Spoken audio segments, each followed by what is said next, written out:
Welcome to the Strategy Skills podcast. I'm your host, Chris Safarova, and our podcast sponsor today is strategytraining.com. If you want to strengthen your strategy skills, you can get the overall approach used in well-managed strategy studies. It's a free download, and you can get it at firmsconsulting.com/overall approach. And you can also get McKinsey and BCG winning resume, which is also a free download, and you can get it at firmsconsulting.com/resume PDF. And today we have with us Patricia Grabarek, who is a co-author of Leading for Wellness and co-founder of Workr Beeing. Throughout her career, she has leveraged her doctorate in industrial organizational psychology in her work with over 60 different client organizations, implementing best practice solutions and research to improve employee wellness, retention, engagement, and performance. Patricia, welcome. Thank you. I'm so excited to be here. So maybe before we go into this very important topic, you could give us a little bit of an overview of how you landed doing this work. Sure. Happy to do that. So I, as you mentioned, have a doctorate in industrial organizational psychology.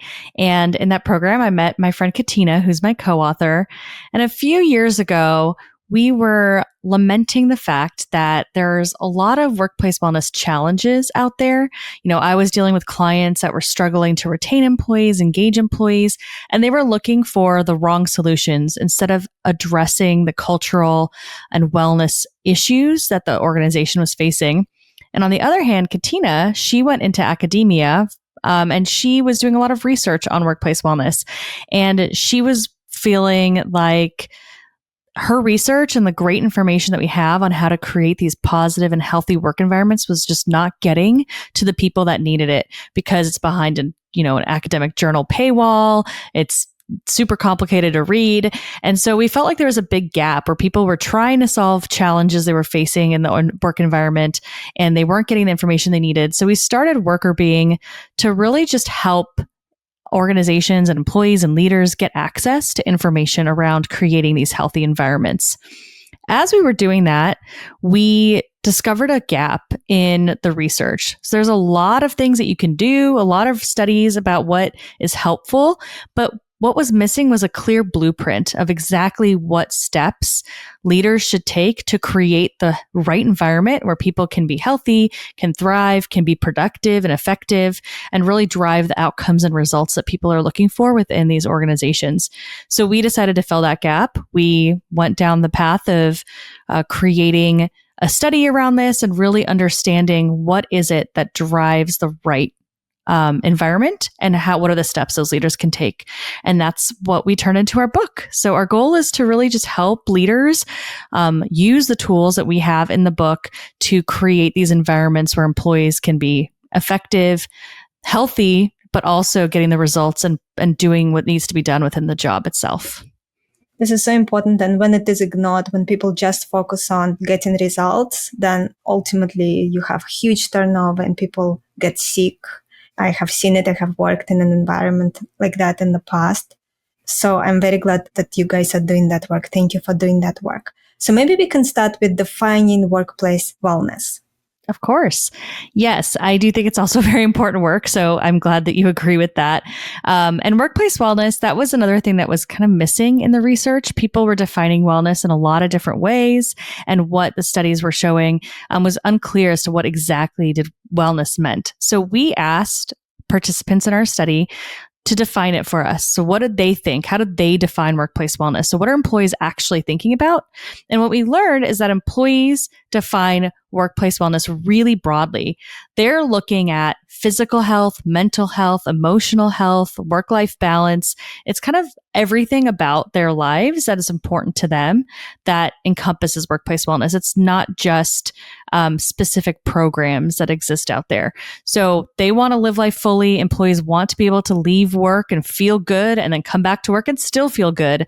And that's how we define workplace wellness, is just that broad whole person perspective and to think about the entire individual person when you're thinking about wellness.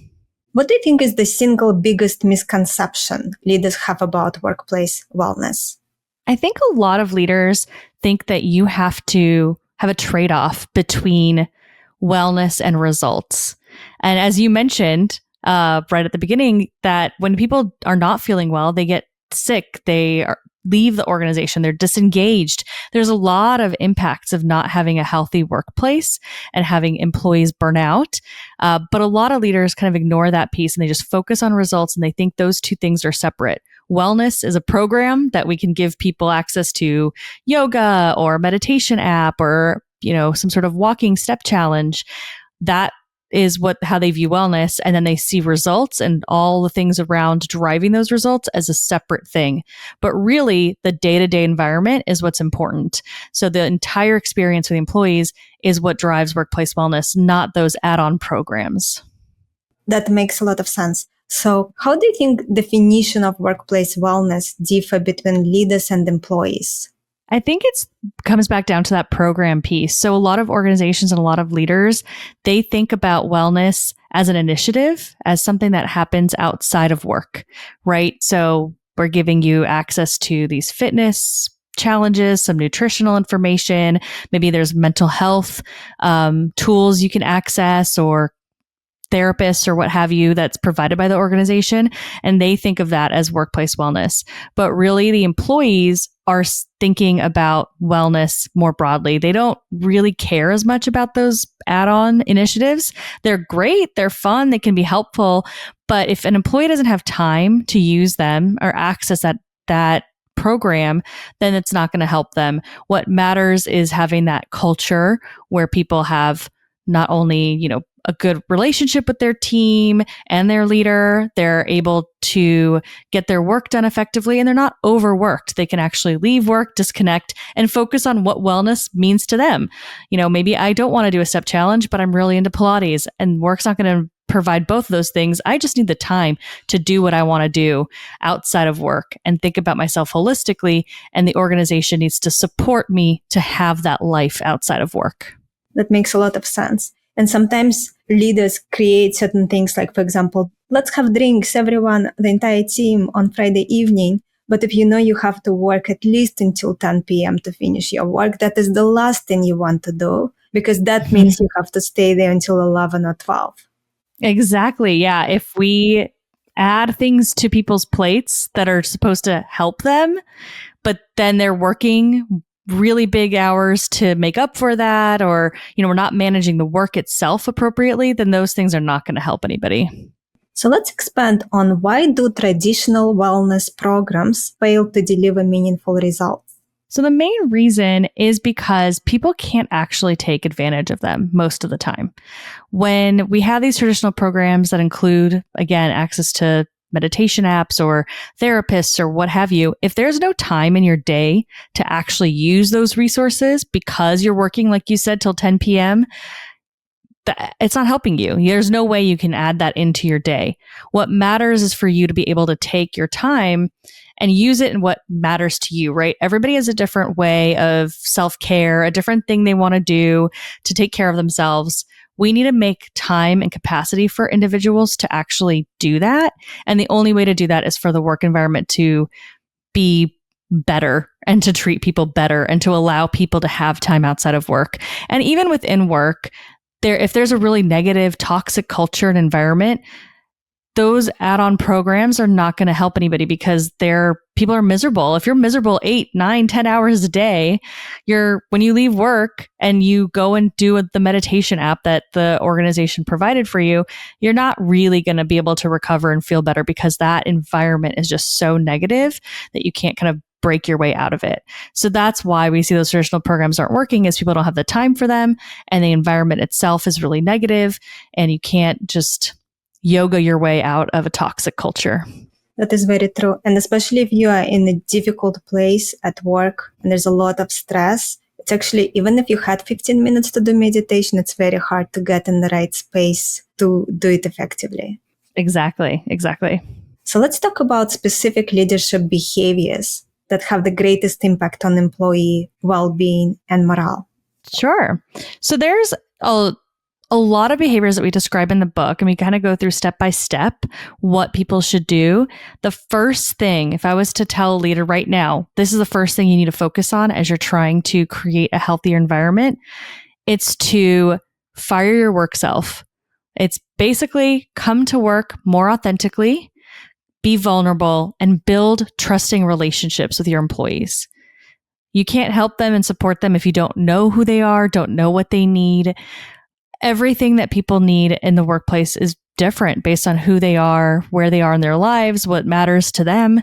And you can't help and support people without knowing them and understanding them. And when you have a trusted relationship, employees can also feel free to not only share, oh, I need to leave work at this time to pick up my child, but they can also share, hey, I'm really struggling with this task because I'm not really sure where to start, or I've never done this before. I need some help. When you have a strong, trusted relationship with your employees, those conversations can happen much more easily, and you can learn what you need to do to support those employees. So that's the number one thing I say is forget about leadership norms, fire your work self, come authentically to work, be vulnerable, share your own challenges and struggles, and build trusting relationships. For leaders that are listening to us right now and think, look, Patricia, it's all very nice and good to talk about it, but I myself under so much pressure to lead my team to deliver things. And not only my job on the line, but all of their jobs are on the line. So how can leaders balance the pressure to deliver results with promoting employee well-being, given that we live in such a fast-changing, competitive world? That's a great question.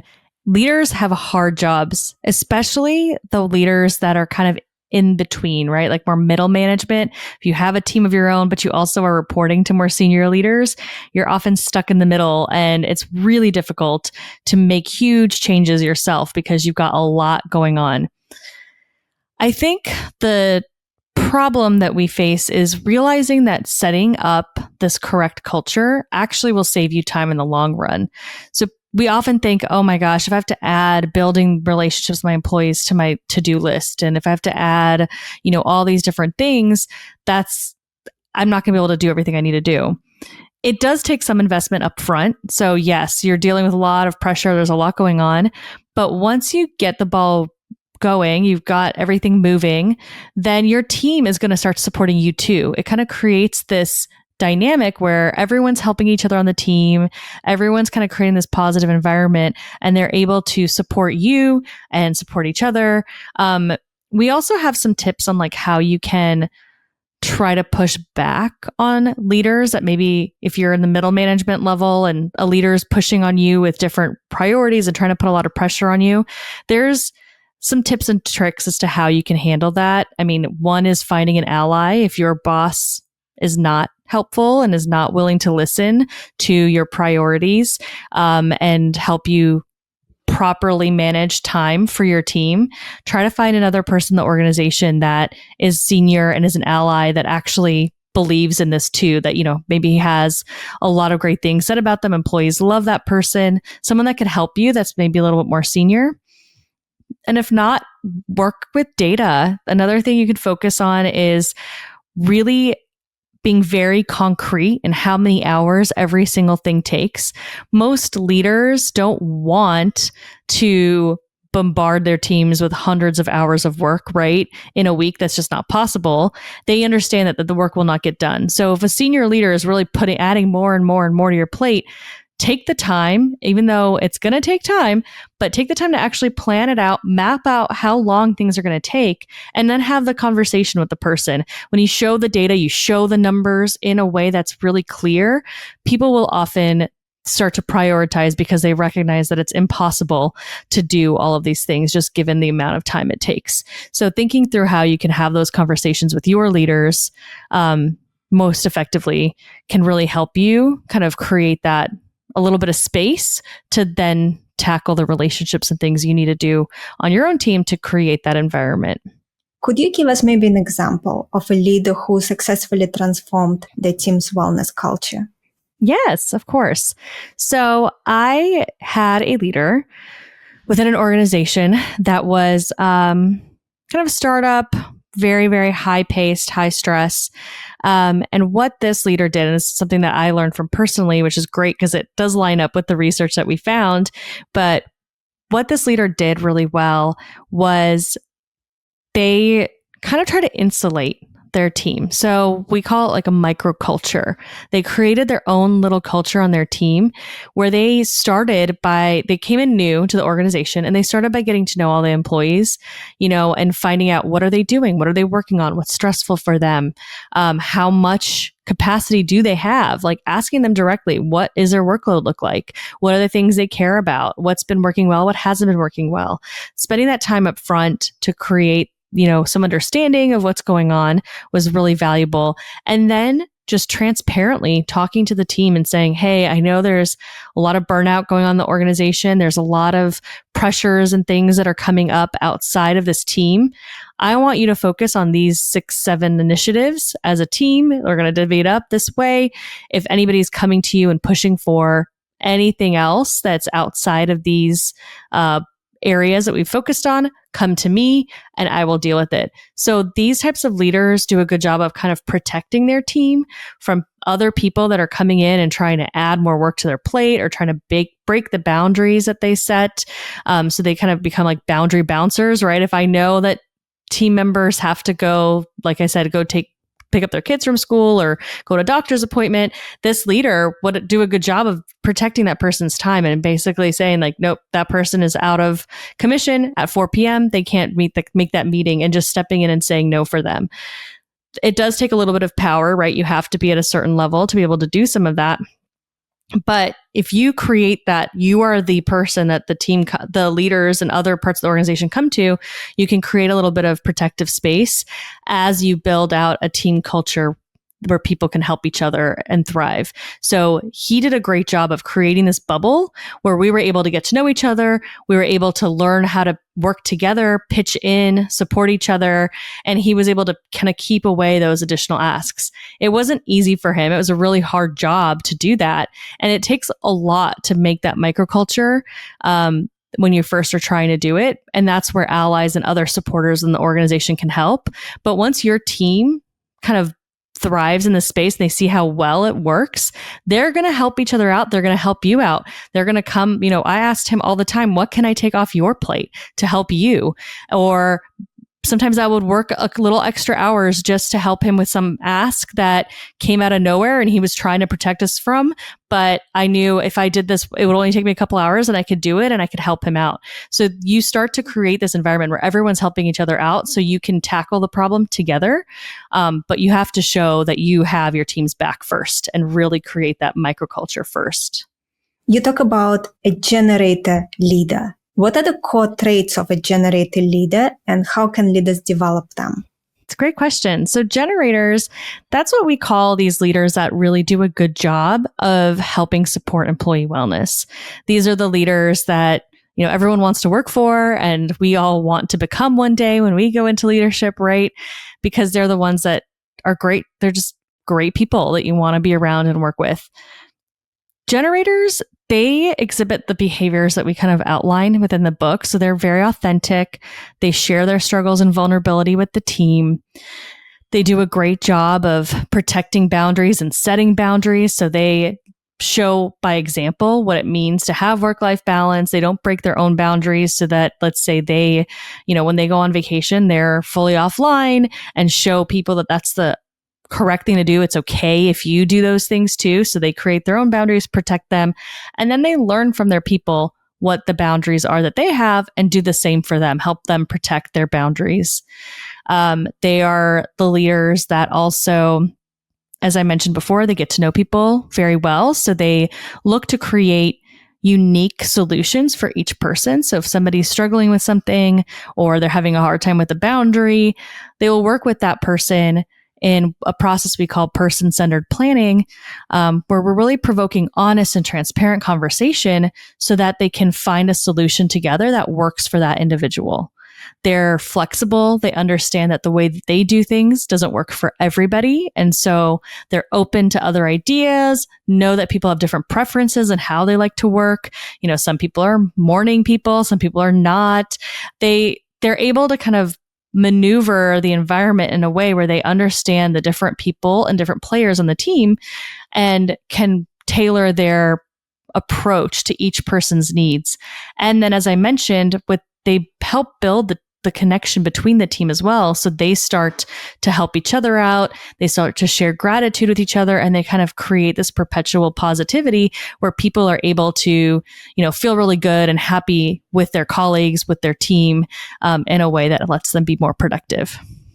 You mentioned getting to know people. One question that our listeners may have is, how can you build deeper connections with your team, your employees, without overstepping professional boundaries? I love that question. And it's a really good one. And people are going to have different preferences, right? Some employees are happy to share everything and anything, and other employees are going to be much more reserved and not want to talk about their personal lives in the same way. And that's okay. What you can do to build those stronger relationships is, as a leader, you can share your own stories and your own struggles.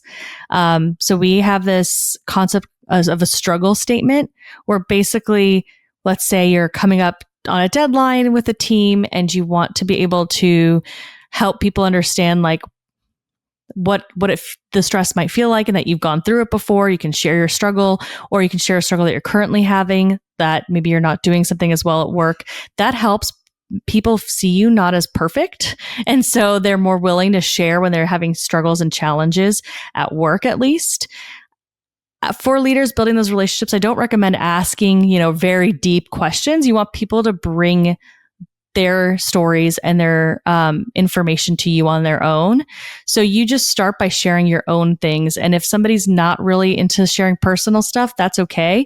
You can just talk to them about things that you felt at work or struggles that you've had in your roles or in previous jobs, so that you can start to build that trust and show them that you're vulnerable and you're telling them something that, really could be used against you, right? That shows that you trust that person because you're giving them information that they could use against you.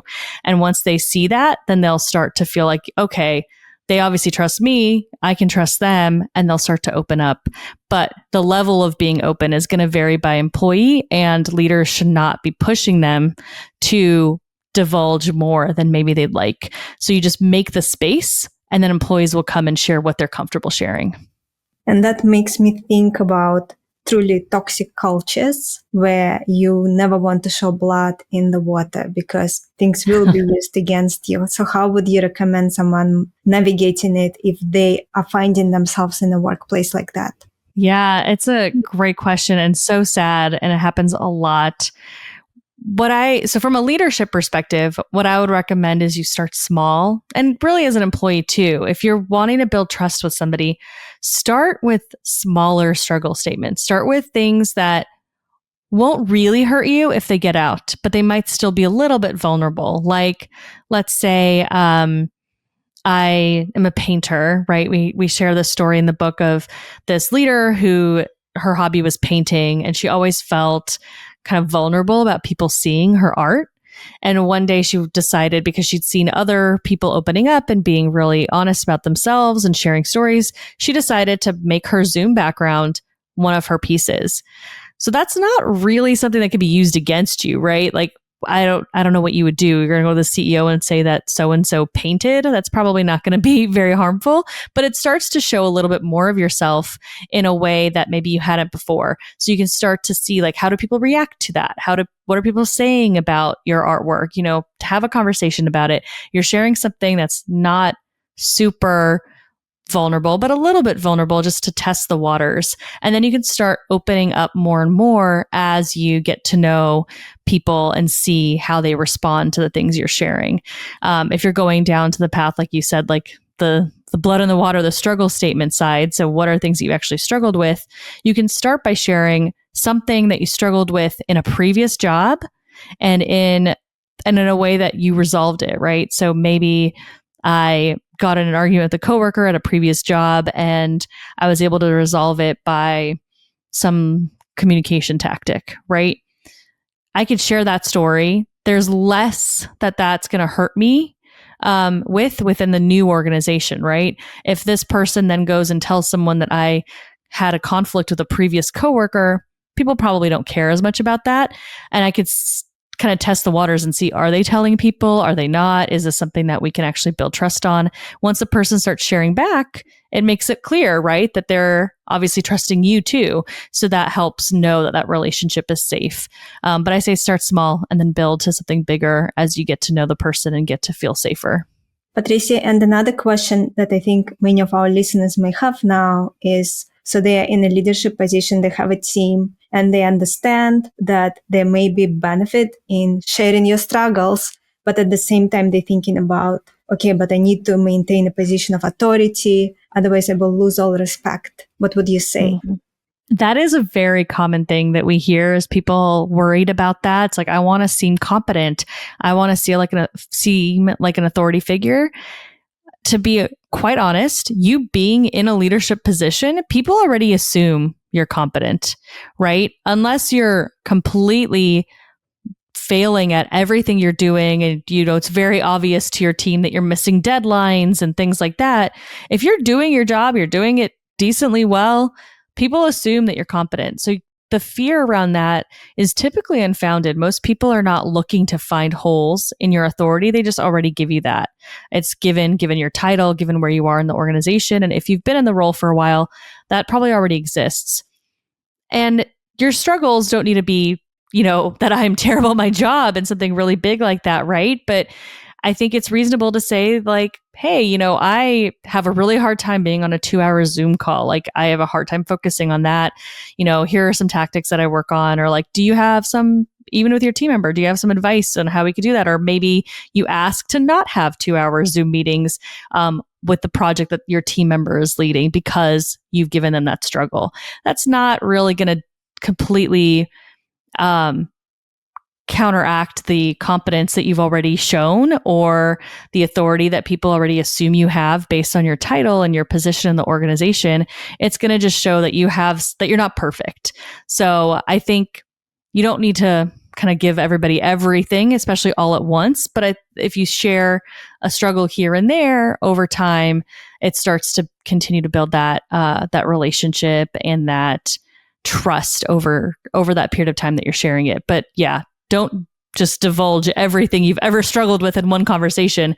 That's probably the only time you'll see it make people question you. And do you think that connection with employees can be achieved without sharing your struggles, as long as you're authentic and doing all the other things you mentioned, such as being flexible and finding unique solutions, getting to know people? I think you're going to create an environment that's good, but not the best if you aren't sharing any of your struggles.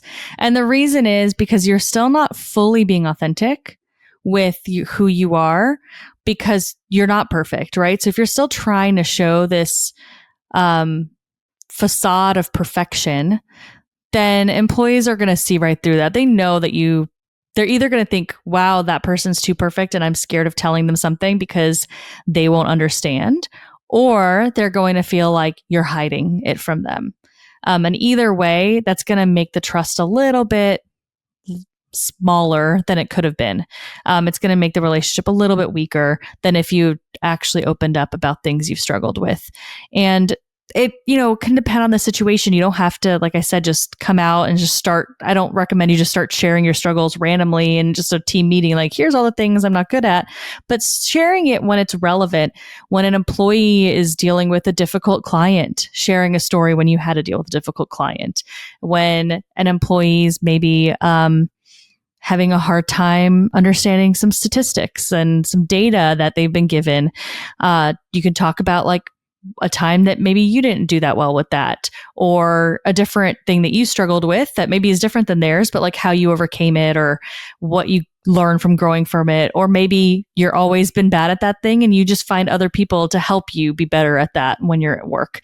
So I think sharing those stories helps people relate to you, helps them be more open. And it also helps them aspire to even be a leader because they think, oh, wow, like this person's a great leader, but they also struggle and that's okay. It's normal to do. What do you think are the most damaging leadership habits that persist today? Oh, that is a great question. The most damaging habits, I think saying yes to everything. So not considering workload, boundaries of employees, and just saying yes to any project or anything that comes their way, I think is really bad. I think there's obviously the kinds of negative behaviors like bullying or throwing people under the bus, kind of putting a lot of blame and negativity in the environment. And then I think there's one that's not as intentional is the failing to lead by example. I think the thing we see often is leaders that are well-meaning, like they do want to create a good environment, but then they don't actually do the things that need to happen to make that environment positive. They work, till midnight every day and send emails at 2 a.m. And then on vacation, they're always texting or jumping on calls. Those people are having a big impact and they don't even mean to be having that impact. So I think that's something that we all need to be aware of is as a leader, people are looking to you. And when you do something, they're going to react to that action more than what you say. So how can someone who is not good at saying no can start saying no? Do you have any advice on that? Yeah. So I think the first piece of advice I would give is kind of what I mentioned before with creating a documentation of priorities and workload. So what is everybody working on? What is, how much time is it taking? What are the timelines and deadlines that you're dealing with? So then you have that always ready, right? So it's a really great planning tool just to even keep track of what's going on the team. But then when something comes up and someone asks you to do something, you can pull that out and say, okay, well, based on this, we have a couple of hours on this day, and then you can try to negotiate or simply say, we don't have the time and no, and then here's why. I think the hardest thing when you say no is you don't want to upset somebody, right? You want to do something good that your boss sees, right? You want to also look good. You want to feel like you're getting things done. So we have a tendency to say yes because we want to seem like high performers. We want to seem like we're doing everything we can. But really what ends up happening is we end up doing everything, but at a worse capacity.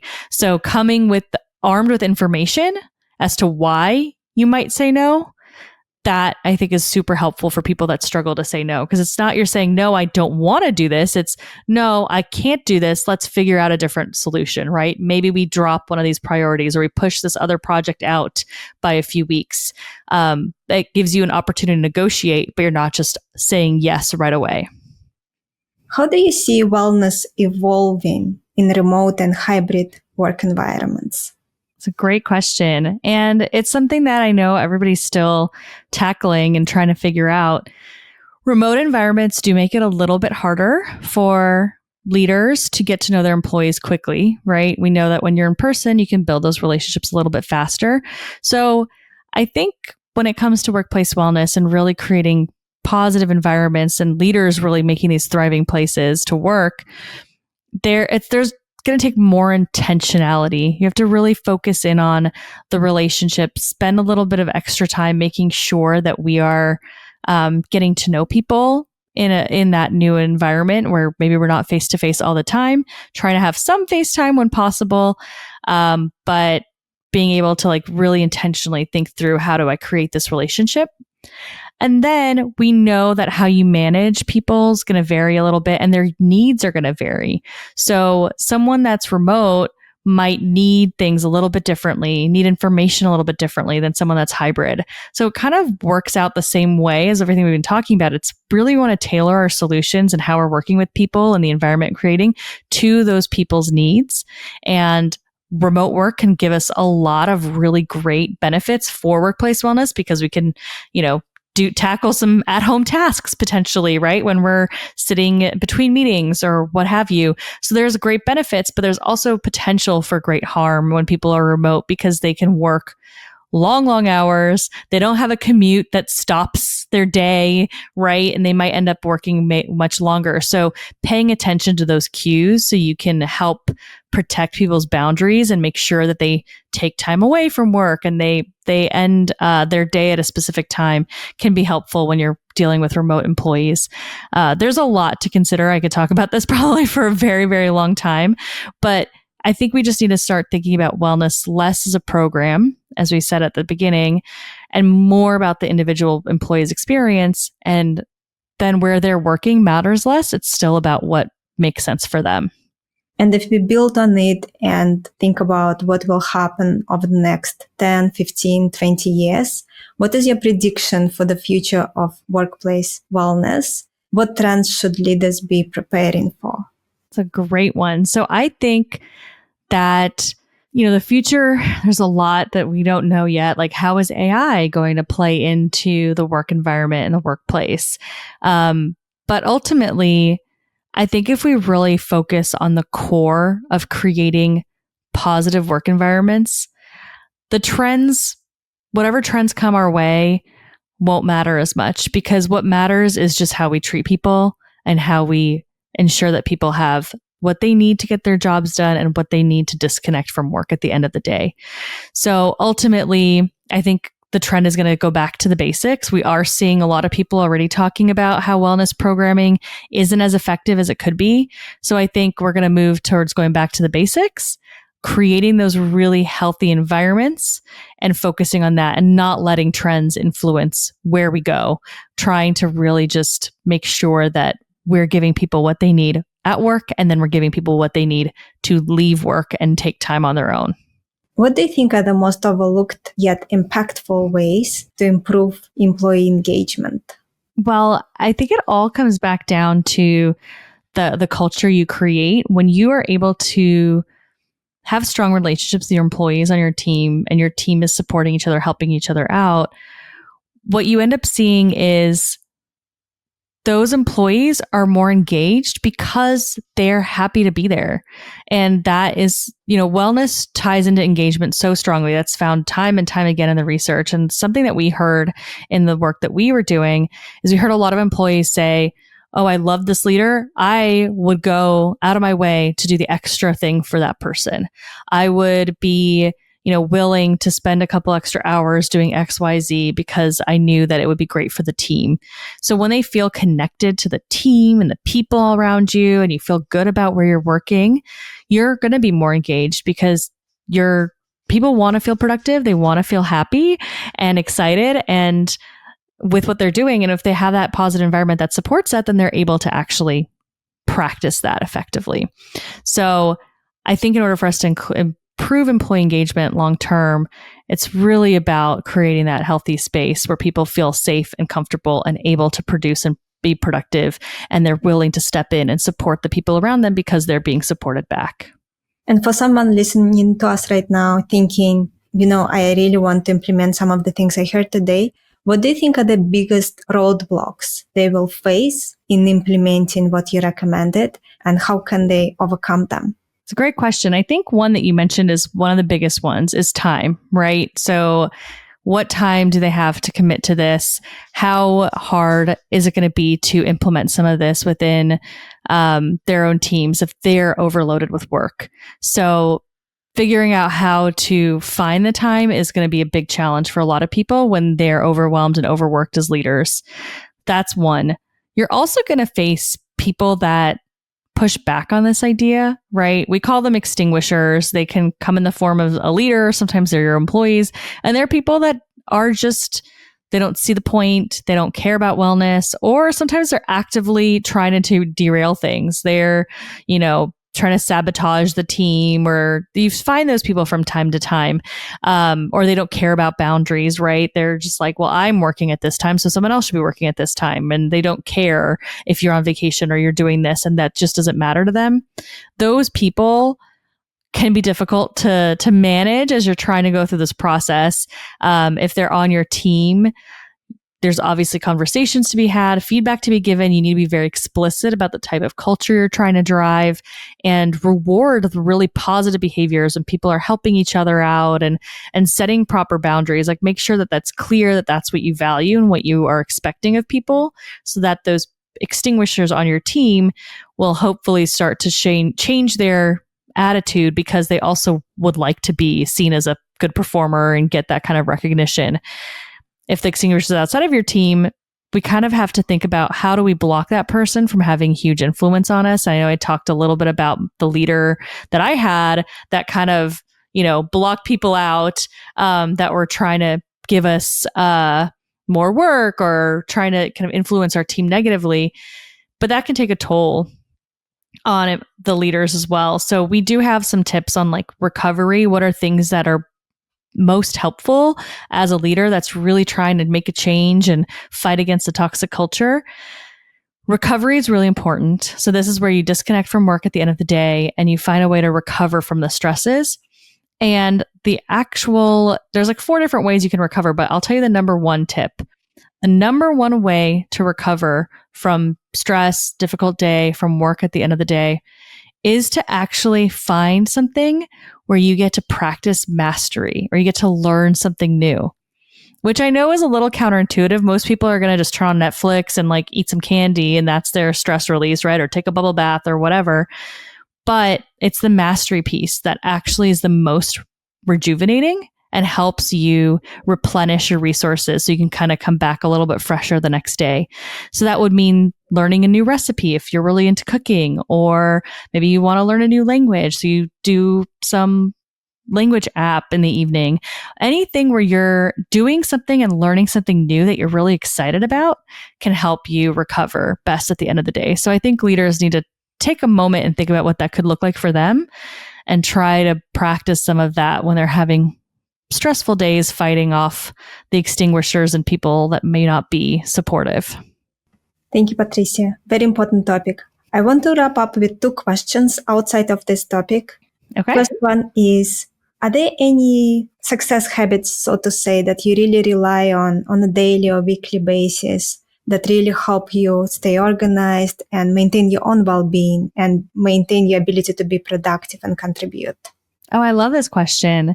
So for me, it's really about scheduling everything. I try to block, and I actually learned this from my co-author, Katina. She does this exceptionally well. And then I started kind of mirroring what she does, and it's helped me a lot too.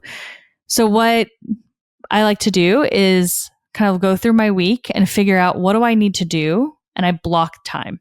So that way someone can't steal certain time for meetings and I can actually get the work done. I think we have a tendency of just keeping our calendars wide open. People start scheduling meetings and then you never get the work actually done. So I block time. I'm going to need 2 hours to work on this slide deck. I'm going to need an hour to do this thing. I will block the time throughout the day, and I'll also block my workout. So I mentioned Pilates. That's been my thing lately. And I will book my Pilates class and I will block it in my calendar. So I make sure I go. If it's in my calendar, I'm going to do it, right? I just try to follow my calendar as a way to stay productive. And if I don't get the Pilates in, I know I'm going to feel worse at the end of the day. So that's helpful. Plus they have a 12-hour cancellation policy, which is super helpful. So I can't cancel at the last minute. Someone is asking to get on a call, but it's right before my Pilates class. I have to say no, because otherwise I'm going to lose money by not going to class.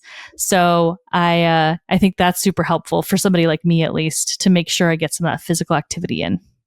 And the last question, my favorite question to ask. Over the last few years, or even can be 10, 20 years, 30 years, any amount of time you want to consider, what were 2, 3 aha moments, realizations that really changed the way you look at life or the way you look at business? It's a great question. Let me think about it a little bit. Well, a few years ago, I have always cared. First, I'll start. I've always cared about workplace wellness. This is something that in college, I was reading a lot about stress, and I was a psychology major, and I was like, well, stress, is obviously a bad thing. Like, how can we fix that? And then I started getting into the research around companies and organizations and people at work and stress. And that kind of led me down that path. So I've always been kind of interested in workplace wellness and stress in general. But a few years ago, I went on a trip to Iceland with my husband. And I don't know if you've been to Iceland, but it is spectacular. It's so beautiful. And the air is so clean and crisp, and everything just feels very like pristine and also calm. I don't know. It was gorgeous, gorgeous. Loved every minute I spent there. We did the whole country, Ring Road. And while I was there, it really solidified the fact that I need to practice what I preach. There was a moment where I was like, I don't take time to revel in the beauty of where I live the way I am right now on vacation in Iceland. And I felt like a different person in a way that I hadn't in a long time. I felt more calm and more at peace in a way that, years of work and difficult organizations, etc., kind of derailed that. And in that moment, when we were on a boat off of Husavik, whale watching, when I was just like, the air smells different, and I'm like paying attention to little details of things that I hadn't before. And it just kind of made me think that, okay, I keep talking about workplace wellness, and yet I work a lot and I care about the message, of the book. And I'm putting a lot of energy into the things that I want to get out into the world, but I need to make sure I take the time to smell the air, breathe the air, see the beauty every day, not just when I go on vacation.